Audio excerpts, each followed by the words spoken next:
Assalamualaikum warahmatullahi wabarakatuh. Selamat malam, salam bikers. Saat ini saya Bang Katib bersama Gunawan dan tamu yang berkunjung ke kota ini. Saya Bang Katib selaku penggagas grup Bikers Seribu Tikungan Flores saat ini berada di Cafe Mitetaki, tepatnya di areal Masjid Raya Kota Ende. Ende adalah kota rahimnya Pancasila, tepatnya di tengah Pulau Flores, pulau yang terkenal dengan 1000 tikungannya. Kali ini saya kedatangan tamu yang sangat istimewa, ingin membicarakan lebih banyak tentang budaya, khususnya tentang Ende. Mungkin bisa perkenalan dulu, Pak. Silakan. Oke, saya Vincent Suteja, saya dari M8 Nusantara. Saya tidak bilang bahwa saya bikers, saya penikmat naik motor. Mantap. Silakan. Saya Evi, sama hobinya naik motor keliling Indonesia Raya. Nah, sebetulnya sebelum kita mulai ke inti wawancaranya, saya itu ada yang kurang setuju dengan 1000 tikungan. Menurut saya 1 juta. Kurang banyak kalau 1000 ujung ke ujung itu enggak. Lebih ya 1000 lah. Iya, iya. Satu Siap. lebih. Sebenarnya kalau mau dikalkulus secara detail ya lebih dari 12.000. Nah, makanya itu. Makanya kalau ditaruh 1000 aja kadang-kadang orang udah ngeri. Jadi maka kita patokannya 1000 aja deh.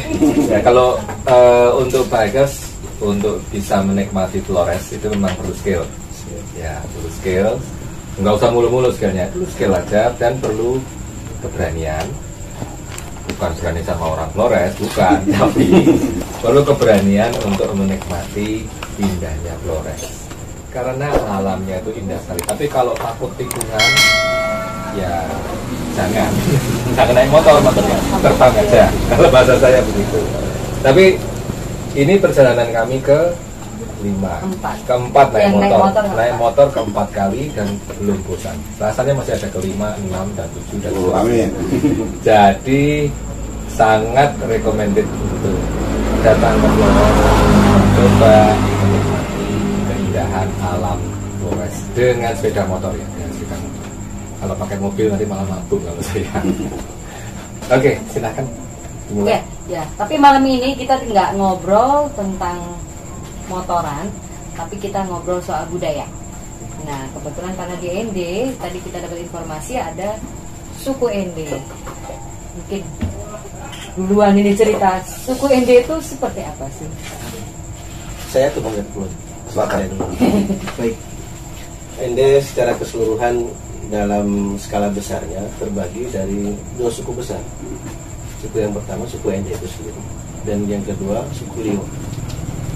Untuk Ende kota didominasi dengan 2 suku. Terbagi 2 dari suku Ende sendiri. Ada suku Roja dan ada suku Ngoi. Ngoi. Nah, teritorialnya terbelah di antara lapangan Persi, tempat renungan Bung Karno. Yang nanti kalau kita bisa lihat ada batasan-batasan dari ujung Gunung Iyasana sampai ke lapangan Persis itu berbatasan dengan taman apa?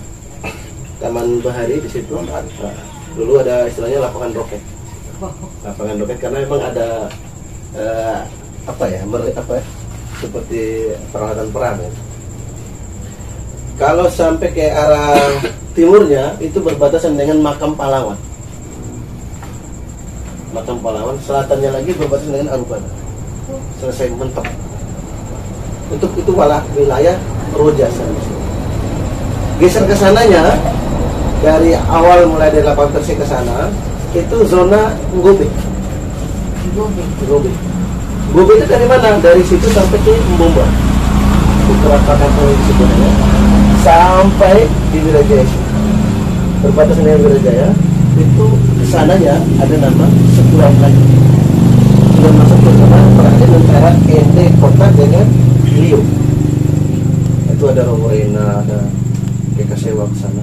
Jadi banyak banget sebetulnya. Sukunya. Jadi di Ende sendiri sukunya juga banyak. Sukunya semua. Di Liu juga sukunya banyak. Tapi sekarang kita ngobrolnya Ende aja dulu Ya. ya.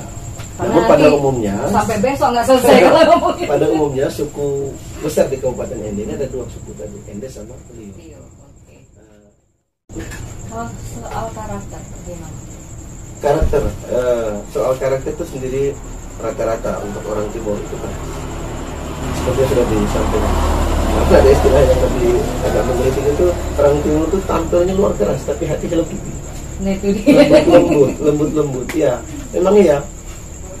Pada kesan saya juga merasa bahwa kadang-kadang kita mempertanyakan kerasnya kita tuh di mana sih? Dan dari bagian apa sih kita kerasnya? Mungkin dari sisi bahasa. Loh ini tanah kelahiran kami membahasakan yang dapat seperti ini. Kadang-kadang kami berbicara di telepon saja. Kalau kita merantau ke Jawa, teman-teman, kamu kenapa? Habis marah-marah, telepon jangan marah-marah, soalnya yang sabar. Kalau kata siapa saya marah? Gitu. Saya lagi bahagia sama saudara saya yang di sana. Dari sisi intonasi itu berbicara. Ya. Itu dari sisi bahasa yang saya tadi, bahasa ya. Karakternya. Rata-rata karakter Ende maupun Luo semuanya seperti itu. Face-nya mungkin garang. Ya karena memang kultur biologisnya orang di sini kan lebih ke situ. Agak hitam, ya, rambut agak kriwel sedikit. Kadang ditambah luka-luka di muka atau apa. Ya, jadi ya kalau sih kesannya ya udah kayak gitu. Tapi sebenarnya welcome. Dari beberapa teman kita yang datang ke sini, mereka kadang-kadang merasa awalnya itu sini. Ya, apa image yang tumbuh di luar endemik apa di luar di Jawa sana, orang berpikir bahwa orang ini kita enggak sebenarnya. Kita welcome aja. Kita bisa kasih garansi kalau ketika Anda melewati kota ataupun keluar forest di jalurnya, ketika ada trouble pada malam hari, Anda bisa menutup pintu rumah masyarakat. Jadi kita bisa pastikan mereka nggak mungkin masuk. Belum ngasih sesuatu yang kita butuhkan, mungkin kopi lebih dahulu dikasih. Penyambutannya luar biasa. Dan itu bukan kebetulan kami, itu kebetulan dari teman-teman yang berada. Ada satu kisah yang paling ajib menurut kami. Ada satu teman kita, orang sudah sepuh tua dia. Satu kali beberapa tahun yang lalu dia datang ke Flores. Dia melintas malam hari. Tiba-tiba ada yang tahan dia. Tahan, takut dia. Dipikir ada bekal atau apa. Ternyata enggak, mau disuguhi minuman tradisional di sini. Tapi setelah dilihat, karena ada pencahayaan di situ, oh ini plat motor luar ini, jangan, mungkin dia orang Jawa. Karena pengetahuan orang sini, orang Jawa pasti Muslim. Orang Jawa pasti Muslim. Jangan dikasih. Mereka itu nggak boleh, Tuhan mereka marah kalau dikasih. Sebegitunya dia berpikir. Jadi ketika itu orang itu tadi motornya trouble, diantar dia cari penginapan. Sampai ketika itu susah banget nyari penginapan. Jadi Anda jangan sampai berpikir ketika Anda datang ke Ende sini ya, mungkin kita bisa menemukan penginapan yang gampang, mudah. Nggak semua. Untuk daratan Flores secara khususnya itu tempat stasiun pengisian bensin yang beroperasi 24 jam hanya di kota ini. Di luar kota ini nggak ada. Bayangkan kalau kita kehabisan bensin aja ataupun bahan bakar di luar kota Ende, mau cari di mana? Nah itu ajibnya. Setelah diantar tadi, orang tadi yang dibantu mau dikasih duit tidak mau. Yang diminta apa nomor HP-nya? Kita sudah jadi saudara. Sebegitu mudahnya dia dapatkan saudara. Dengan tampilan pertama tadi dia udah takut, ditambah cerita-cerita sebelumnya. Karakter orang ini keras-keras, padahal enggak. Itu begitulah cerita tentang karakter orang Ende secara keseluruhan. Sebenarnya keras di luar, keras tapi luar. sebetulnya Hello Kitty di dalam.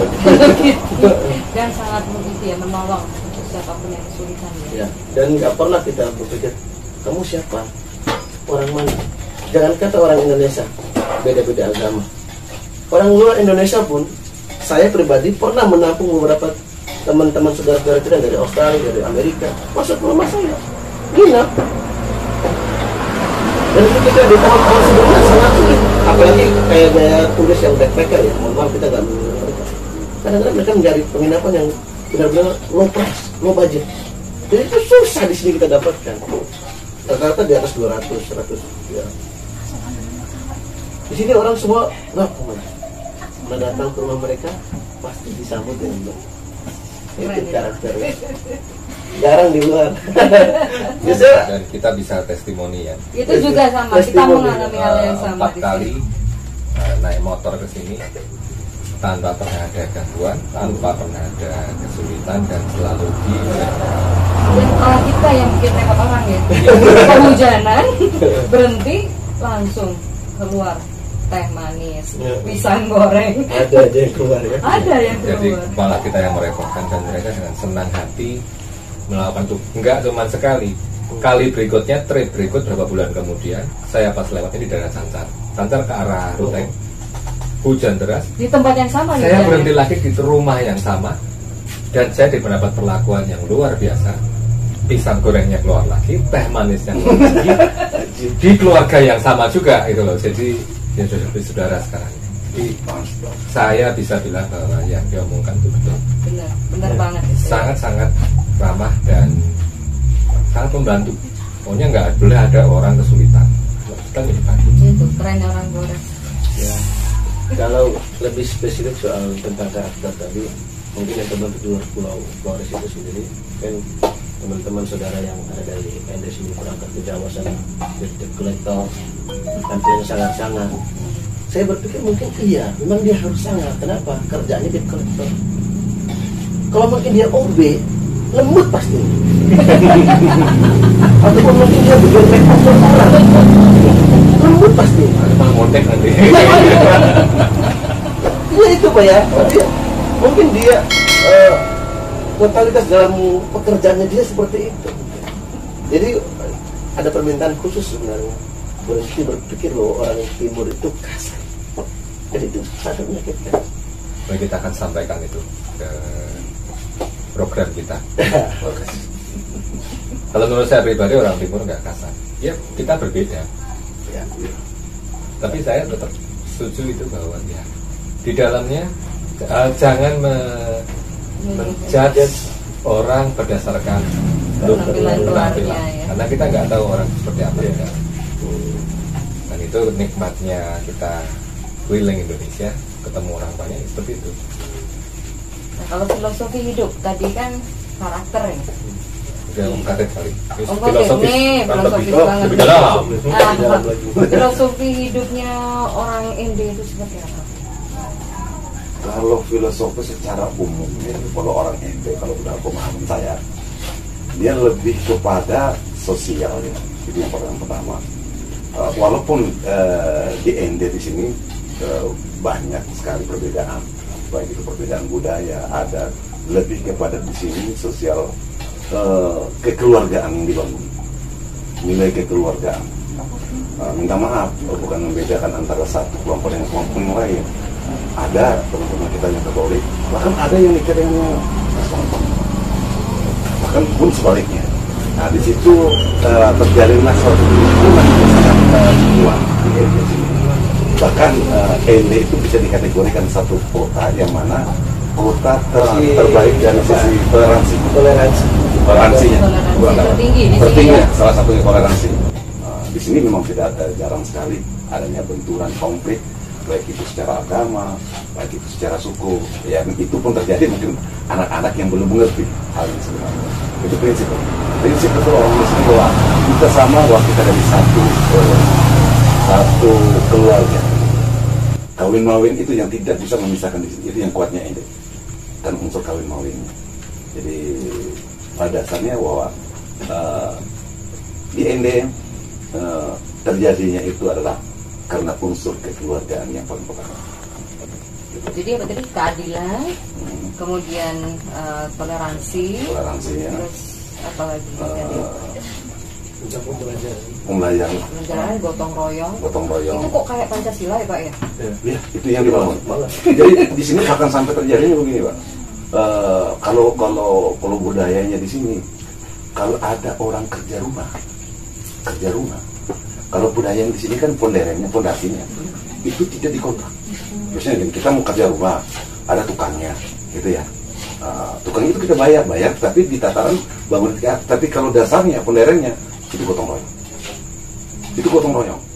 Jadi nanti kalau mau kerja rumah kita undang tetangga gitu, sudah datang semua, kerja sudah lepas ini kembali ke tukang untuk bangun gedung secara utuhnya gitu.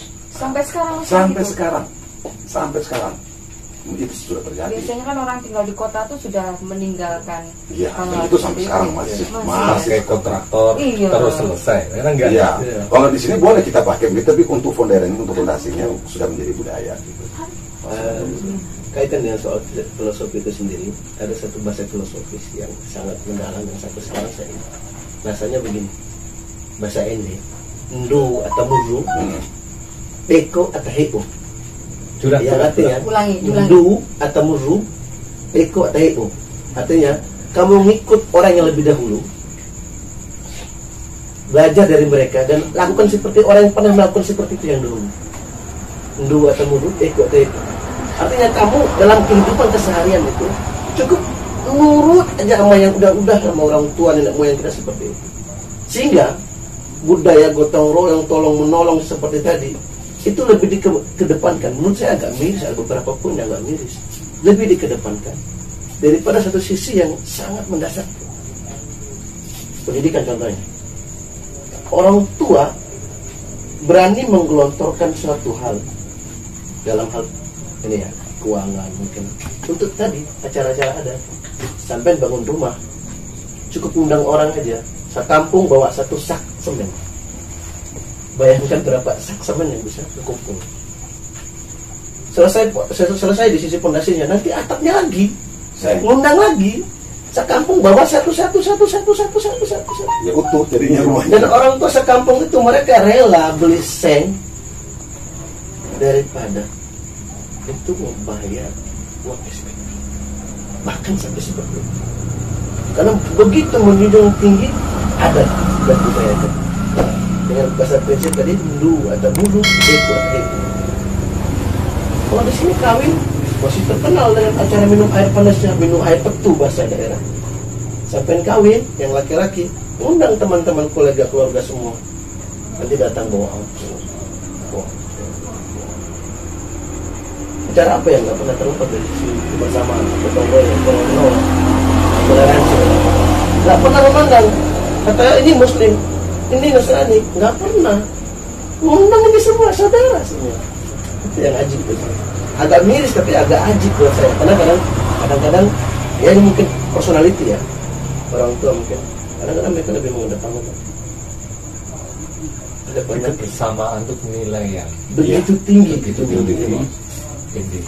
Bahkan hatta kita mampu sendiri. Saya kaya raya contohnya, saya punya segala macam, punya harta, punya ini, punya itu. Saya nggak bisa senang hati saya bikin acara sendiri, bikin rumah sendiri. Saya bikin rumah, udah udah jadi rumah. Kamu dianggap sombong, nggak ada kebersamaan itu. Kamu nanti dikucilkan bahkan. Oh itu orang bahasa Jawanya wong sugih, nggak usah ditemani, nggak usah.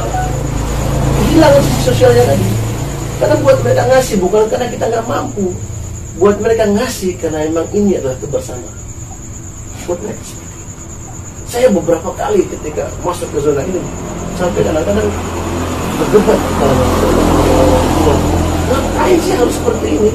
Tapi di sini saya nyadar bahwa oh ini sebenarnya lebih masuk ke zona sosial hidup yang menggambarkan manusia nggak bisa terlepas dari ini. Sampai tinggal di Ende, meskipun sampai dari Jawa, udah nginap, nggak usah punya rumah, cukup kos-kosan aja. Yakin kalau di situ 1 bulan, 2 bulan, 3 bulan, bulan ketiga pasti sampai diundang ke acara seperti itu. Minum air panas kan, acara nikahan kan, Jadikan keluarga. acara apa? Keluarga. Jangan bilang ada yang ganggu kamu. Kamu batuk aja ditanyain. Sakit. Itu kadang-kadang kita nggak pernah ketemu di kota-kota besar.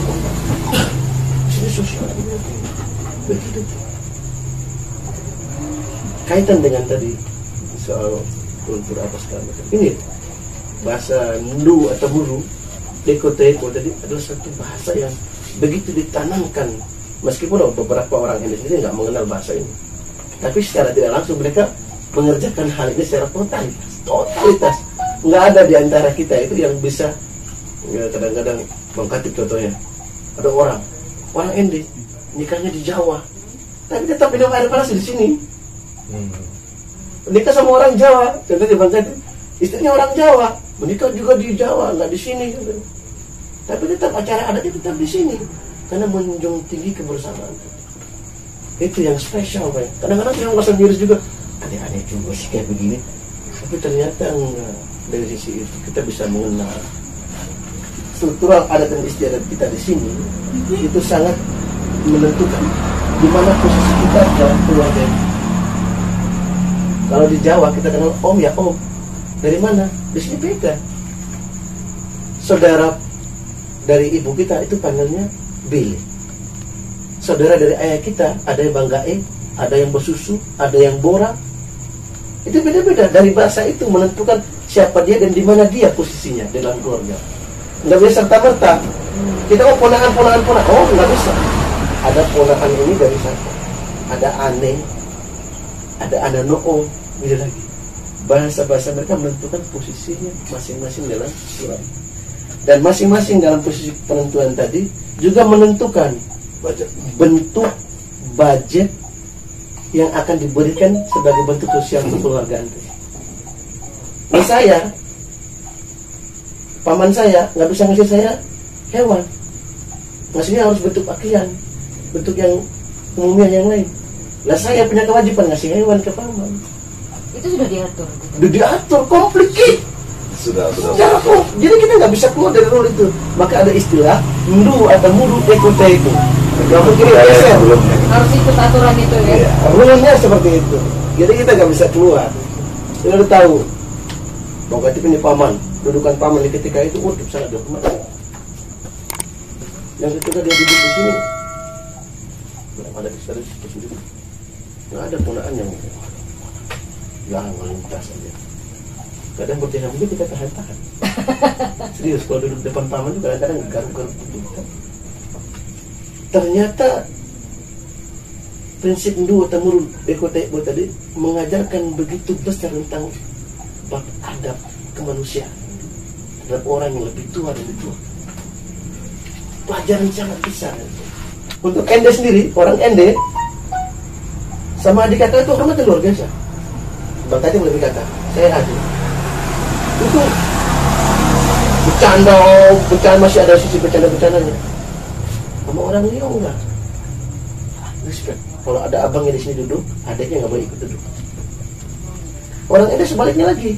Kalau ada ejanya yang duduk, eja itu ipar, yang menikah saudari kita. Ada iparnya duduk di sini, dia nggak mungkin duduk di situ. Kenapa? Respect. Ndu atau mulut ikut tadi. Adabnya. Itu ada aturan tertulisnya. Aturan. Sudah. Kalau soal menulis ya kita sisihkan dulu. Soal itu kayak PR besar buat kita semua. Diceritakan, iya. terus. Itu sudah running secara alami. Dan selama ini juga berlangsung dengan Berlangsung, baik gitu ya. Bukan jadi suatu Ya proses kayak tadi itu yang gotong royong itu kerja rumah dan segala. Bahkan sampai sekarang ini yang terjadi itu di dunia pendidikan ya. Kayak wisuda sampai minum air betul wisuda. Minum air betul itu kayak gimana ya?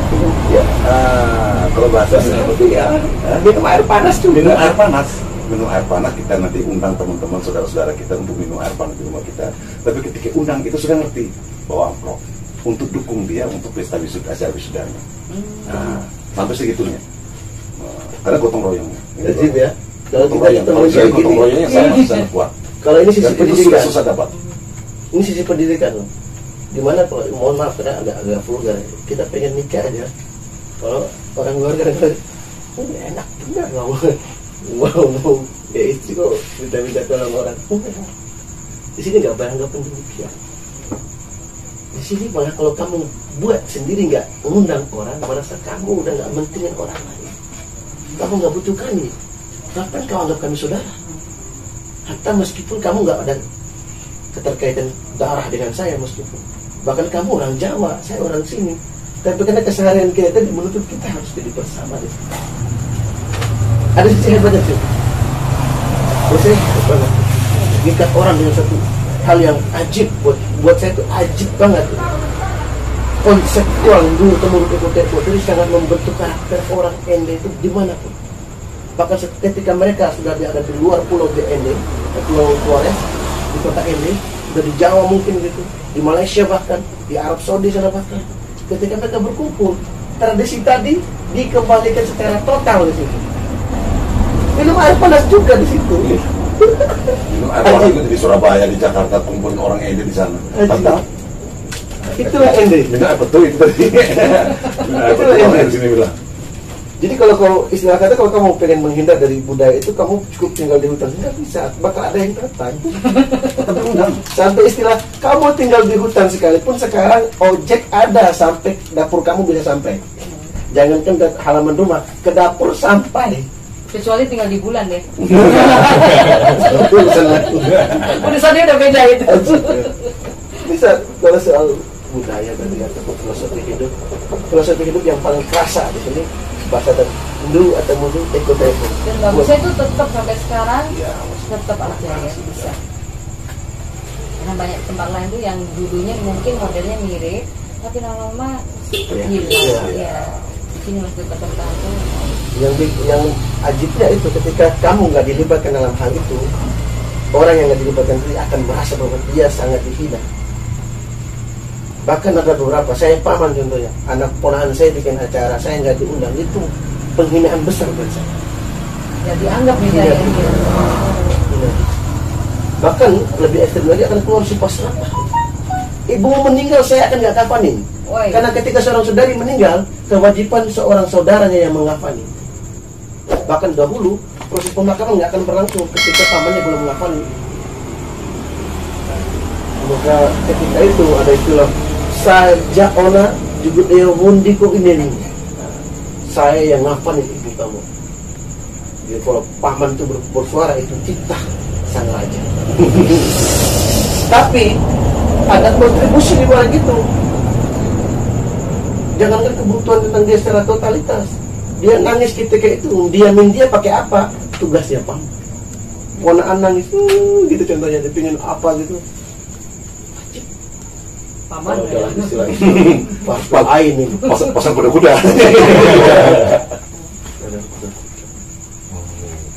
Jadi ikatan sosial yang sangat kuat. Iya. Masih. Pertahanannya itu yang Ya, luar biasa namanya. ya. Jadi dalam situ tuh ada hak, ada kewajiban. Iya. Dua-duanya seimbang. Iya, sudah sama-sama ngerti ya. Sama-sama ngerti. Kalau di sini kalau kasar perlu buat rumah, kalau kasarnya modalnya itu cukup sedikit. Desainnya sudah ditanggung. Apalagi kita saling beradaptasi dengan orang lain. Kadang-kadang satu rumah itu tuh orang yang sumbang semennya sampai 200-300 rusak. Rumah yang satu sudah jadi, sampainya masih sisa. Karena ya, itu semua itu terdapat dari orangnya ya. Kalau orang yang selama ini tidak pernah beradaptasi dengan orang lain, hanya individu ya berbeda. Sampai itu kan sama ketika mau bangun mau bangun atapnya, ada diundang untuk fotokopi orang yang dia bilang, nah sudah mulai di bawahnya seng. Tapi ada juga yang sisi bawah. Tapi kalau undang seng, kalau dengan bahasanya di sini begini, kami undang apa kita kan Iya, sumbu sedatu. sumbu sadaku. Sumbu Ya. itu tuh daun kelapa. Sumbu daun kelapa sadaku satu lembar. Artinya bukan yang di bawah daun kelapanya, sengnya itu analoginya bahasa Ada bahasa istilah istilahnya. Kami minta di sini untuk sumbu sadaku bantu pengajian ini. Ya sudah loh, itu minimal satu lembar. Tapi gengsi juga kalau kita hadir sampai keluarga satu lembar. Sama juga. Sekarang diundang ya jelas sisa benar.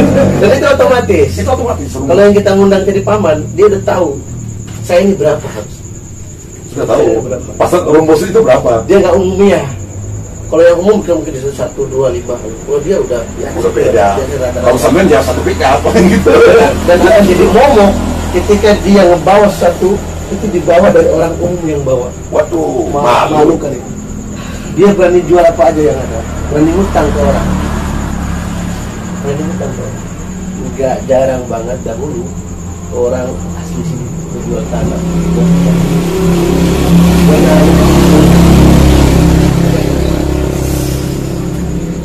Budaya. Ya kadang-kadang gemesin juga. Saya agak ngerasanya gimana, cuman lo ini dari prinsip mereka yang dua temukan tadi membentuk kultur yang begitu kuat. Saya kadang-kadang saya bayangkan dengan masa yang seperti ini sekarang, anak-anak muda itu begitu bergejolak dengan politik, pemikiran mereka sekarang sudah pengaruh dengan internet segala macam. yang kalau tidak diperkuat dari sisi sistem tadi, dulu teman-teman kita itu, saya yakin udah nggak ada bedanya orang Indo sama orang yang di luar atau di kota-kota besar. Jadi karena itu sekarang milenialsnya Ende masih tetap nggak ngaruh katanya. tetap aja. Milenialnya kalian itu nggak ngaruh dari sisi adat istiadat. Jadi kasarnya sudah seperti ini. Mau milenial gampang ya. Apa sih susahnya sekarang bawa hantaran, ya? Ngapain Klik itu gitu di ya. amplop. Barcode mana barcode?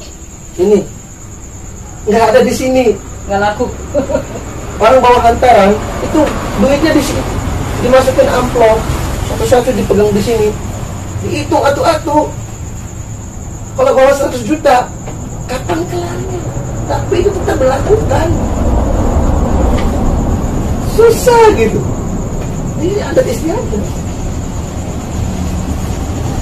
Tapi seru banget. Dan itu terjadi dan sampai sekarang. Ini dari sampai Tapi sekarang. Ende itu masih Ende ya. Ya. Makanya intinya Sudah dapat. suku Ende seperti ini itu udah. Oke, ini luar biasa loh Mas. Itu tidak semua orang yang saya sentuh itu tahu sedetail itu terhadap sukunya sendiri. Nah ini luar biasa. Bikers pula. Bikers lagi guys. Jadi not underestimate bikers. Kalau tagline kami kan kita Indonesia, kita luar biasa. Kita tambah lagi untuk bikers, kita biasa semua. Ya kalau biker tidak tahu tentang asal usul, lebih nggak bisa pulang. Iya, maju terus. Kita biker bukan bang koin ya. Nah kami ini berpoin ini. Sampai sekarang masih waktu ini. Oke. Bisa tutup dulu Om. Iya. Oke, terima kasih Anda telah menonton video kami. Dari saya Bang Katib, memohon kritik saran khususnya buat masyarakat Kota Ende yang mendengar saja video ini, tulislah komentar Anda pada kolom komentar. Mungkin ada kesalahan penyampaian, kekeliruan ataupun melengkapi sajian kami, tulislah di kolom komentar. Terima kasih dari kami. Wassalamualaikum warahmatullahi wabarakatuh dan selamat malam. Salam Bikers. Oke Sobat Bikers, tadi kita telah ngobrol banyak tentang budaya adat Ende di Cafe Mitetaki, tepatnya di depan Masjid Raya Kota Ende. Ende adalah kota raibnya Pancasila di tengah Pulau Flores, pulau yang terkenal dengan 1000 tikunnya. Berkunjunglah ke Cafe Mitetaki karena kopinya sangat ajib untuk dinikmati di malam hari. Oke, itu saja sajian dari kami. Untuk hashtag lebih jelasnya tentang Mitetaki, ikutilah sajian di bawah ini. Terima kasih. Wassalamualaikum warahmatullahi wabarakatuh dan salam Bikers.